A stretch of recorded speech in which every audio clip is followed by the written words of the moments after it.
Welcome to From the Magic Pencil, Voices of Writing Through. Our goal is to amplify the voices of people whose stories need to be heard.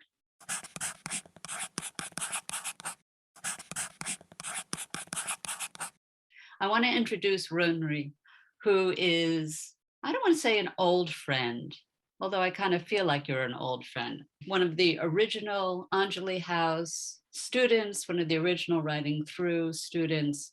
And it's very interesting, actually, that I'm talking to you today because this past week we had our annual Anjali House Writing Through workshop.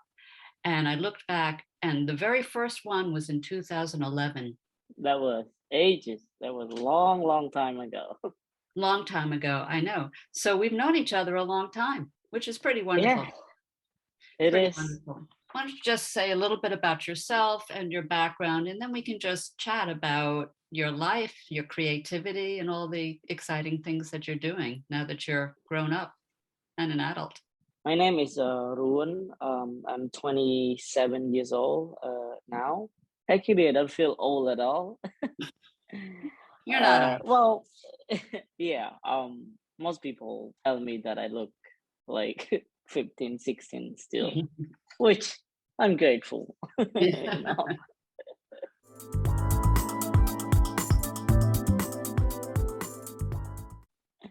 So yeah, let me explain a little bit how I got to Anjali, how I get into get to know you and joining the workshop. Well, I started studying at Anjali How in 2010. Yeah, I know this organization through these two people, like my grandparents. They're not my relative, but we know each other in Pagoda when I lived there. When I moved from my hometown to Siem Reap, they came to me and said that there's an NGO that I can go and study there, and they have so many things that I could learn. You know, because they don't want me to go back home to where I grew up, because there was nothing I could do there, just working in the field, helping my parents, doing physical job, to make a living. And the school wasn't great at that time, so that was why they really tried to suggest me to stay. And then they found Anjali How. I went to see Anjali How. I met Kim San at the time, one of the teacher there, and I met Simone as well. Simone is the executive director. She's the head. Yeah, correct. Right. So Maybe you talk a little bit more about Anjali House. Maybe you can explain the role of the pagoda in kind of Cambodian boys' lives. That's a really different idea and concept that people in the West have, that when there isn't an educational opportunity at home, very often boys will go to pagodas as places to study. Is that right? How does that work? correct. I think pagoda is a place where anyone, it doesn't matter if you're young, it doesn't matter if you're old. It's a place where anyone can go and learn something. And yes, it's the same for me. That I had this opportunity to learn, how to write. I learned how to read book.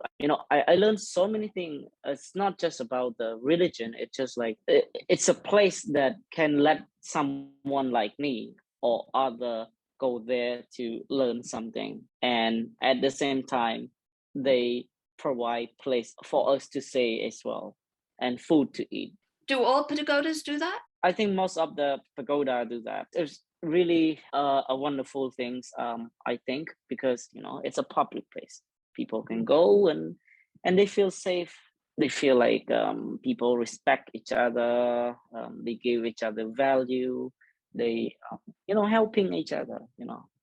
That's beautiful. It is a beautiful thing, and I'm lucky to stay there for 5 years. I think what every pagoda is doing is just so generous. Did you go to public school at the same time? Because I know in Cambodia, public school is only half day. Yeah, I went to public school at the same time. I work, sometimes do cooking and sometimes just helping, the pagoda out, preparing things and taking care of the monk, whenever they need. Right. And I know once you went to Anjali House, which provides additional opportunities for you to learn things like English and computers and life values and things like that. It doesn't have a dormitory of its own. You don't live at Anjali House. The students don't. So did you continue to live in the pagoda when you started to go to Anjali? No, I it was uh, it was very. I think this is one of the very tough time that I experienced in my life. So when I left the pagoda and then I got to know Anjali how, and then they accept me as a student and then they allow me to study there. But at the same time, they didn't have a program where, kids can stay there. So I had to ask one of my primary school teacher. She teaches in grade 2 at what's why primary school. And yes, I reached out to her and asked her, I am looking for a place to stay for a few months. She agreed, and then she was very happy to help me stay at her house for, I think, was 3 to 4 months. And how old were And you then then? I think I was 16 or something like that, 16 or 15. So it Right. was like, yeah, in 2010. So you left home at around when you were around 10 and went to the pagoda when you were around 10 years old. Actually, I left home. I can't remember well. My Yeah. memory is not good. But I left home when I was like around 13 or something like that. Oh, okay. Still very young. Yeah, I know. It's really been a journey and a life journey and such an adventure. But looking back to where I was and where I am now, I'm just happy. Something that you thought to yourself that you could never come this far. I, Yeah, I and mean, now you're a professional photographer. You're making your living and you're a wonderful photographer, very artistic. You've had exhibits in Siem Reap, you had an exhibit in France, and now you've moved to Phnom Penh, right? correct. And not only are you a photographer, you're a poet and a writer, and you've won an award, a creativity award. You're just amazing. And to think that all of this happened because of really it's two things. It's people who are willing to help you and organizations that were willing to help you, but also you realizing somehow in yourself that you wanted more. You wanted education and you wanted the opportunity to learn how to be a functioning, creative human being in your society. I'm just feeling very grateful for the opportunity that people from Anjali House and from the pagoda, my parents and family, they've been supporting me and giving me this opportunity to make this happen. So yeah, I feel very grateful, and I feel like I'm on the right track at the moment. And by the support of everyone, I just feel like I feel like I can find my own way, and I think better. I know things better. I know what is good and what is bad. And yeah, I mean, every day becoming a better version of yourself, like of myself, to be someone, knowing about this and that. And I mean, I don't know everything, but I know enough. So I'm happy, very happy.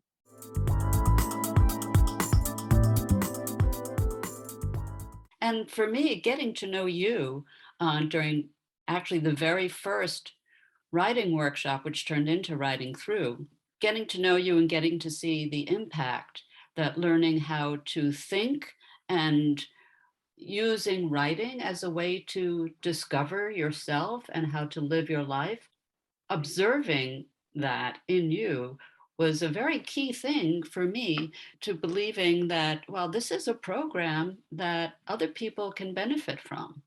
And if somebody like Roun finds this worthwhile, then this is worth my doing. And so, really, writing through grew out of that first workshop that we did at Anjali House now 11 years ago. And it's still going strong. And for me to be able to watch you develop and grow from, that teenager to the accomplished man that you are now is I don't want to get all mushy, but it's a real privilege in my life that I've been able to do that. And I look forward to continuing for many years to come.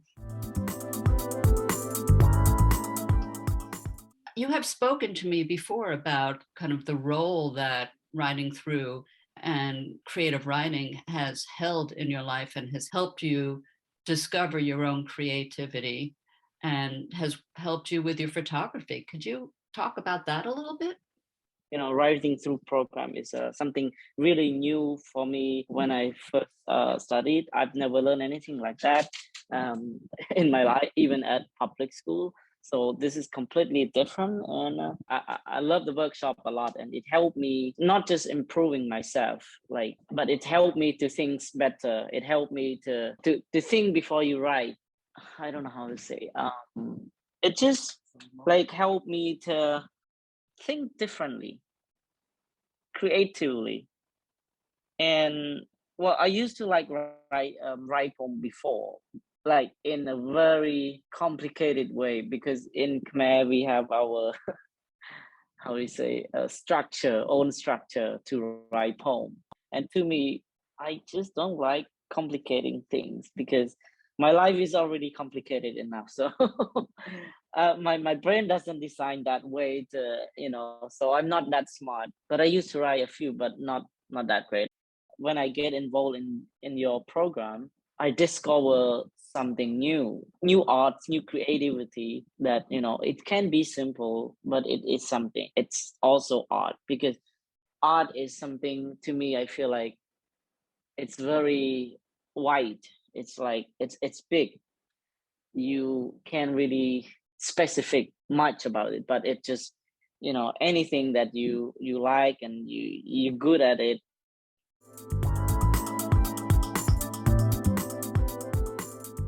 Yeah, well, I know that one of the things that we try to do with writing through is to give you kind of the confidence to take what you're thinking and to move into your life with it. I've seen you do that in lots of different ways. The other thing, too, is that when you write something that's in your head and you do it creatively, and we do the brainstorming and all of that, it helps you see the world in a different way, right? You have a different vision of the world.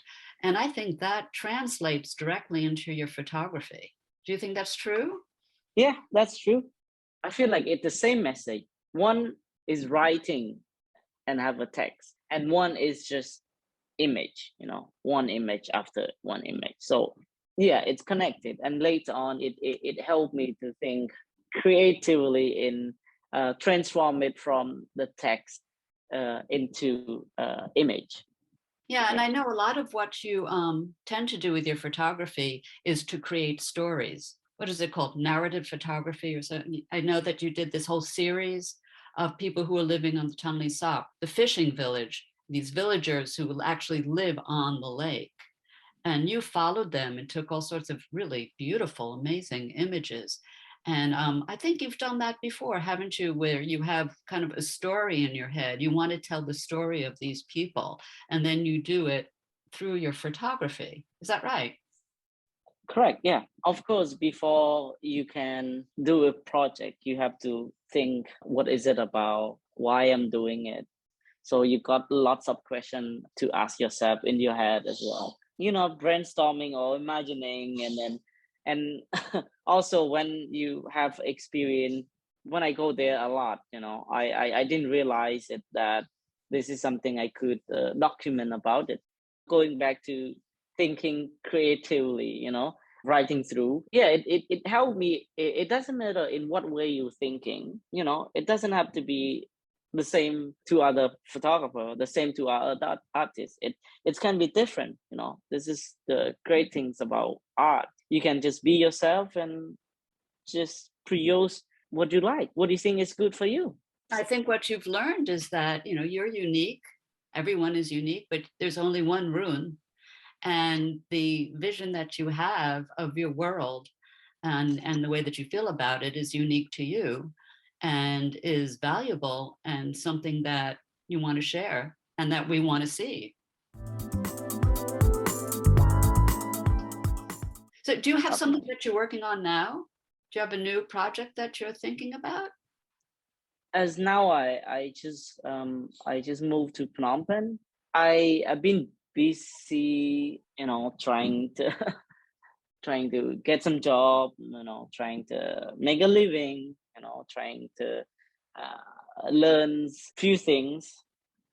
Still settling down, trying to adapt to the new environment in the city. So it's a bit challenging, but I love always love Siem Reap, and it's totally different. In Yeah. Phnom Penh, everywhere you go, you see traffic, you see building, you see people. It's like so many things.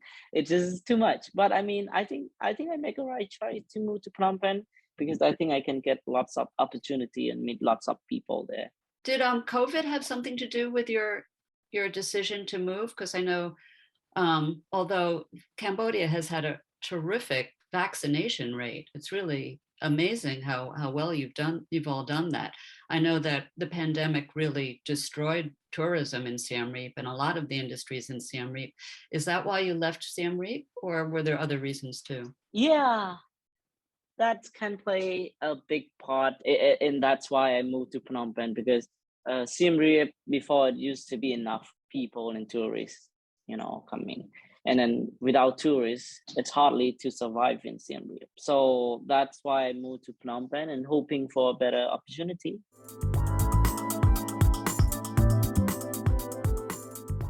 Well, I know several people who have left Siem Reap and moved to Phnom Penh because of the pandemic. There weren't tourists, and if there aren't tourists, there isn't any industry, and there isn't any kind of give and take between people. It's a very actually, although Siem Reap, as you know, is the tourist center Yeah, of Cambodia, it's really a pretty small place. If you spend your life there, you kind of know everyone who's living there. it used to have really good community down here, and then we can go and meet people and just share things. But now many people left the country as well, and many business have been closed because of COVID. Many of my friends have moved to Phnom Penh as well, and some have moved to other provinces like Sanukville, Pai Pat, and Thailand. Yeah, so COVID really turned the world upside down, and especially in Siem Reap. I think Phnom Penh is a bit better because most of big industry and business is down there. So it's not a big impact in Phnom Penh, but in a province like Siem Reap, because people here we only rely on tourist industry. So without it, it's tough. But like you said, you've already had connections in Phnom Penh, right? So you at least you knew people. Do you know photographers down there too? Yeah, I know some people, and some of my friends are really really nice and kind to me, and yeah, they've been trying to giving me jobs to do, sometimes translating and sometimes photography. So yeah, they're really really helpful. They welcome me in Phnom Penh. It's interesting that you're doing translation as well. I mean, that's something that I've always said about you. You have this incredible ability with the English language. And I've seen your writing, and there are times when you've shown me some of your writing, and I've come back to you and I said, "Did you write this all by yourself?" And you I did, remember that. I remember right? that I moment. said, you know, I hate to say it, but are you sure you did this? I So I don't know, I'm not sure where this ability comes from. It's deep inside you. But I remember when you were a little kid, the first thing that I saw about you had this incredible ability to speak English. And that was just from wandering around the streets of Siem Reap. I remember asking you that too. I said, Ruan, how did you learn to speak English? And he said, well, you always had a big smile and you talked to people. And you just talked to wow. foreigners all the time. Yeah, I think it's important. If a person have a beautiful smile, and smiles can always make friends, always give you a good start onto something else, can be friendship, can be job, things like that. So I like to meet new people and learn from them, what I can learn from them. So yeah, I like to wandering around and get to know people. I think this is what I'm born with, and I'm very happy, and I feel like it's been helping me a lot since I grow older, and it's been a really big help for me because without this, how natural, I born with it. How do you say it? Like, Yeah, your natural ability. It's innate. yeah, with this I got lots of opportunity. Well, I think people are drawn to you because, well, they are because you have this natural warmth and openness, and that comes through your smile, which is famous. And it's just your openness, and you're willing to take people as they come and just make your own decisions, which is really beautiful.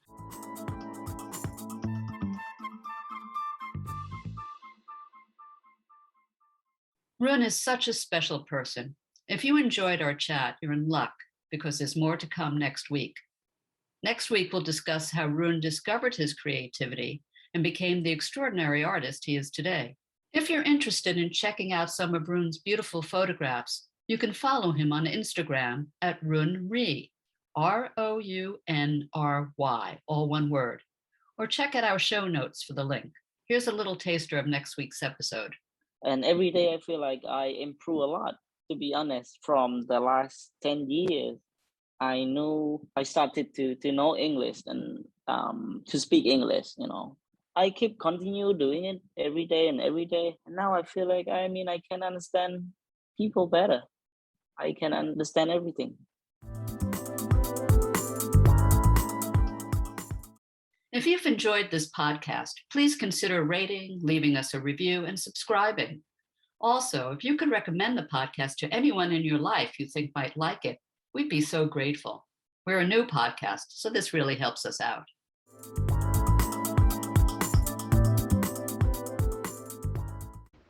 From the Magic Pencil is a collaborative product of the staff and volunteers of Writing Through, including founder and executive director Sue Guiney and deputy director Kristen Schuster. It is edited and produced by our operations coordinator, B. Rice. We would like to give special thanks to our interns, Rachel Walkman and Eva Phelps, without whom these podcasts would not have been possible.